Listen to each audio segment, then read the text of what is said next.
Gracias a Dios, Jesús pasaba por Genezaret y la gente se agolpó, la gente vino a Él, la gente creyó en Él. Yo te invito a que hoy vengas a Cristo, que hoy vengas a Dios, que hoy te acerques a Él. Quizás estás enfermo, no de una enfermedad física, pero a veces tenemos enfermedad del alma, a veces tenemos, el corazón está enfermo. Nuestro corazón tiene a veces heridas que supuran. A veces el corazón derrama lágrimas de sangre, que no te entiende nadie. Quizás algo te hirió, te lastimó, y allí quedó la herida que no cicatriza con nada.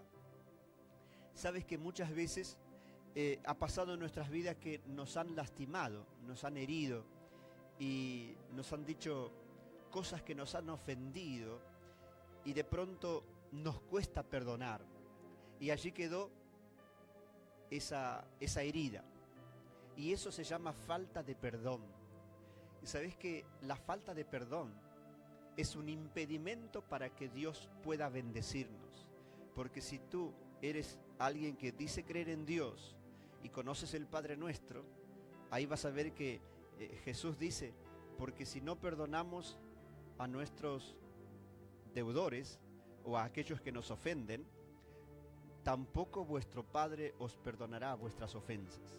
Entonces es importante que yo pueda perdonar al que me ofendió, al que me hirió y me lastimó, para que yo pueda recibir sin ninguna dificultad la bendición de Dios. Así que mi amigo, acércate a Cristo, acércate al doctor celestial, al médico eterno que es Jesús, al Dios que te ofrece hoy gratuitamente para que recibas lo que tú necesitas en el nombre de Jesús. Quizás eres alguien que decís, yo creo en Dios. Tal vez eres alguien que fuiste a algún lugar a escuchar la palabra de Dios, pero nunca te atreviste a abrir tu corazón y en forma voluntaria decirle, Jesús, te invito a que entres en mi corazón, a que seas mi Salvador, a que seas el dueño de mi vida, a que seas mi Dios todopoderoso. Él no te va a obligar, esa es una decisión nuestra, del corazón. Y hoy Dios golpea la puerta de tu corazón haciéndote esta invitación. Quizás muchas veces oíste un mensaje y lo rechazaste, pero no dejes pasar más, porque el hecho de dejar pasar esta oportunidad que Dios golpea nuestra puerta y nosotros se la cerramos, es prolongar el sufrimiento, es seguir viviendo lejos de Dios. Y yo te puedo asegurar que lejos de Dios uno pasa muchos problemas, muchas dificultades. Y no quiero decirte con esto que con Dios no la vas a pasar. Pero una cosa es pasar dificultades lejos de Dios y otra cosa es pasar dificultades con Dios. ¿Cuál es la diferencia? Que cuando yo no tengo a Dios no sé a quién recurrir. Y si tengo a Dios, puedo tener fe, puedo orar y saber que Dios me oye y que Dios me va a ayudar. Dios me va a bendecir. Dios no me dejará ni me desamparará. Dios no me dejará tirado. Dios extenderá su mano para levantarme, para ayudarme y para ponerme en pie de batalla. ¿Quieres hacerlo? Conmigo lo hicieron hace varios años y te puedo asegurar que de las decisiones que tomé en mi vida, esta fue la mejor. Decidirme por Cristo. ¿Quieres hacerlo? Di conmigo, Señor Jesús, en esta hora te recibo en mi corazón como mi Salvador personal. Te pido que me bendigas, que me ayudes, que salves a toda mi familia y que bendigas mi casa. Gracias, Jesús. Amén. Esto es así de sencillo, pero es fe. Si lo hiciste con fe, Jesús entró en tu corazón y a partir de hoy, Él estará gobernando tu vida en el nombre del Señor. Ahora quiero orar por ti. Quizás haya en tu casa algún ser querido que está enfermo, o quizás lo tengas internado y tal vez estás cansado de vivir esta vida. De esta manera quizás tus fuerzas se agotaron. Tal vez estás a punto de desmayar y no sabes qué hacer. Bueno, hoy Dios te ofrece esta ayuda. Hoy Dios te dice, quiero bendecirte, quiero ayudarte, quiero socorrerte. ¿Lo dejarás? Dios lo quiere hacer, pero depende de ti. Cree en Dios y verás la gloria de Dios. Te está hablando alguien que ha vivido situaciones muy difíciles con seres queridos, con mi suegra con enfermedades del corazón, de colon, parálisis de vejiga, un problema severo cardíaco, y te puedo asegurar que en cada uno de esos problemas hemos visto la gloria de Dios. Cuando ella fue desahuciada de su vejiga por 3 meses, que nunca más funcionaría, oramos y Dios hizo el milagro y volvió a funcionar su vejiga. Ella estaba viviendo con el 19% de su corazón y el cardiólogo no sabía cómo podía vivir de esa manera. También estuvo con 2 parálisis faciales y con una cuadruplegia. Dios la sacó de todas. Era imposible. Esto ocurrió en el Hospital Fernández, en Capital Federal de Buenos Aires, y la doctora me tomó de mi hombro y me llevó por el pasillo y me dijo: hijo, esto es irreversible, solamente un milagro. Y yo dije, bueno, si es un milagro, esto no es nada para Dios. Yo creí, fui, oré por ella y su cuerpo muerto, un 50%, mientras oraba, Dios le devolvió la vida a toda esa parte que estaba muerta. Ese es nuestro Dios. Por eso la gente, donde estaba Jesús, iba. Y donde estaba Jesús, la gente llevaba en lechos de sus enfermos, de sus seres queridos. Por eso no te resignes. No te resignes a vivir en la derrota. Dios hoy quiere darte la victoria, porque Dios nos llama a vivir de triunfo en triunfo, de poder en poder y de gloria en gloria. Pero tiene que ser con la bendición de Dios. Quizás estés con un ser querido postrado, enfermo, te entiendo. Yo tuve a mi suegro también con parálisis y así había que hacerle todo a mi suegro. Se lo hice yo. Entonces puedo entenderte lo que estás viviendo. Pero ¿sabes una cosa? Lo maravilloso es que yo tengo a Dios y Dios me ayudó. Dios me bendijo, y el Dios que me ayuda y me bendice te quiere bendecir a ti. ¿Quieres hacerlo?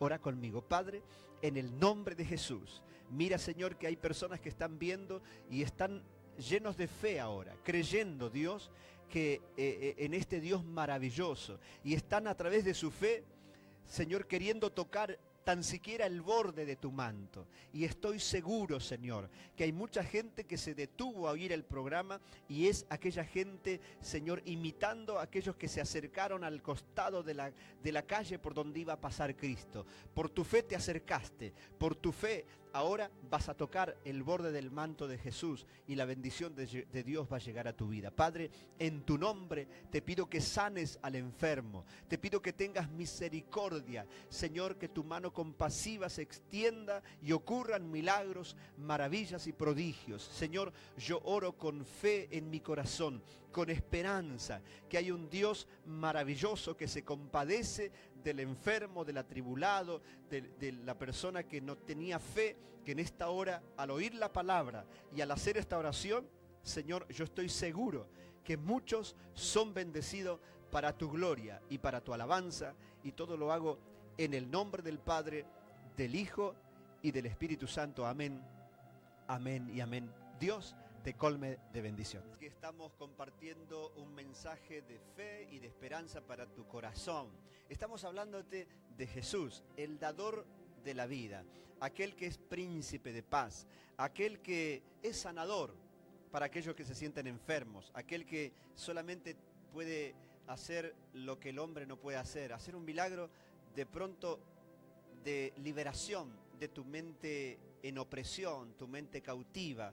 Es el que puede sanar tus dolencias, el que te puede coronar de favores y de misericordias. Ese es Jesús, Jesús de Nazaret. Quiero en esta mañana hablarte de que Jesús no ha cambiado. Él sigue siendo el mismo ayer y hoy y por los siglos, según Hebreos 13:8. Y quiero decirte que ese Jesús que hizo milagros hace 2000 años atrás, sigue haciendo milagros hoy. A veces cuando nosotros compartimos y comentamos que Jesús sanó a un sordo, sanó a un mudo, y la gente le cuesta creer. ¿Por qué? Porque la incredulidad es un espíritu diabólico y satánico que eso impide a que nosotros podamos creer en un Dios hacedor de milagros. Y quiero decirte que en nuestra iglesia, cuando hemos orado por distintos enfermos, por distintas personas que tenían este tipo de problemas, Dios los sanó. Pudimos de pronto orar por sordos y que Dios le devuelva la audición. Y pudimos orar por mudos y que Dios los haga hablar. Y a veces esto es como difícil humanamente. ¿Sabe por qué? Porque nuestra mente empieza a razonar. Y nuestra mente es tan chiquita que no puede comprender la grandeza de Dios. Pero para Dios, que volvamos a tener audición o que mi lengua vuelva a hablar, no es nada, absolutamente nada. Pero sí para la persona que lo está sufriendo. Pero ¿sabe por qué? Porque no conoce a Dios y que Dios puede hacer esto y mucho más. Así que quiero compartirte una porción de la palabra de Dios que vamos a ver lo que dice la palabra. Dice el Evangelio de San Marcos capítulo 7 en el versículo 31. Está hablando de la curación de un sordo mudo. Así que fíjate que tenía dos problemas tremendos. Era sordo y era mudo. Y la palabra de Dios dice así: volviendo a salir de la región de Tiro, vino por Sidón al mar de Galilea, pasando por la región de Decápolis. Y le trajeron un sordo y tartamudo, y le rogaron que le pusiera la mano encima. Y tomándole aparte de la gente, metió los dedos en las orejas de él, y escupiendo, tocó su lengua. Y levantando los ojos al cielo, gimió y le dijo: Efata, que traducido quiere decir sea abierto. Dio una orden Jesús. Al momento fueron abiertos sus oídos y se desató la ligadura de su lengua y hablaba bien. Y les mandó que no le dijesen a nadie, por cuanto más les mandaba, tanto más y más lo divulgaban. Y en gran manera se maravillaban, diciendo: bien lo ha hecho todo. Hace a los sordos oír y a los mudos hablar. Pero ¿sabe una cosa? Esto en forma literal está hablando de un sordo y de un mudo, en forma literal. Pero ¿sabe una cosa? Hay mucha gente sorda espiritualmente, que nunca puede oír la palabra de Dios. Nunca se detiene a escuchar el mensaje de la palabra de Dios. La gente está muy apurada. La gente tiene muchas cosas importantes que hacer. Y a veces nos ha pasado de invitar a alguien a la iglesia y de decir: sí, algún día cuando tenga tiempo voy a ir. Como si Dios fuese cualquier cosa. Y como si las demás cosas fuesen más importantes que Dios. Pero así es la gente, así era yo. Hasta que un día, gracias a Dios, que me detuve a oír la palabra del Señor. Los sordos espirituales, de pronto se oye un testimonio que Dios ha hecho esto o tal o cual cosa. Y de pronto no pueden creer. No pueden oír la voz de Dios. Están sus oídos espirituales cerrados para Dios. Y sabe, también está la parte del mudo, que literalmente su lengua no podía hablar. Pero están los mudos que teniendo lengua y pudiendo hablar, nunca